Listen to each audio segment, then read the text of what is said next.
Welcome to PM seven media. ఒకప్పటి box office blockbuster భారీ చిత్రాల దర్శకుడు శంకర్ దర్శకత్వంలో mega power star Ram Charan కథానాయకుడిగా రూపొందిన సినిమా గేమ్ చేంజర్.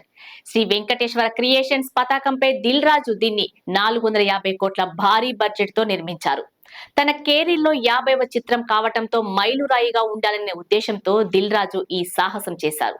ఈ నెల 10న ప్రేక్షకుల ముందుకు వచ్చిన ఈ సినిమా ఫ్లాప్ అయింది. శంకర్ నిర్మాత దిల్ రాజును హీరోగా 3 సంవత్సరాలు కష్టపడ రామ్ చరణ్ ను నిండా ముంచేశాడు. కాలం చెల్లిన కథ, కథనాలతో ప్రేక్షకులను ఏమాత్రం ఆకట్టుకోలేకపోయాడు. ఈ సినిమా ఇప్పటి వరకు కేవలం 200 కోట్ల లోపు గ్రాస్ కలెక్షన్లు సాధించింది. బ్రేక్ ఈవెన్ అవ్వాలంటే పెద్ద లక్ష్యమే ఉంది.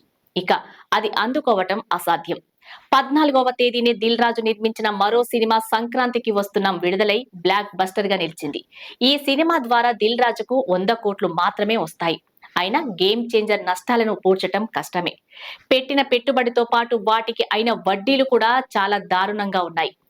ఇటువంటి తరుణంలో రామ్ చరణ్ ఒక మంచి నిర్ణయం తీసుకొని పవన్ కళ్యాణ్ కు వారసుడిని అనిపించుకున్నాడు. ప్రస్తుతం బుచ్చిబాబు దర్శకత్వంలో ఓ సినిమా చేస్తున్నానని, తరువాత సుకుమార్ తో మరో సినిమా చెయ్యబోతున్నానని, ఈ 2 సినిమాలు అయిపోయిన తర్వాత మీకు సినిమా చేస్తానని రామ్ చరణ్ దిల్ రాజుకు హామీ ఇచ్చారు.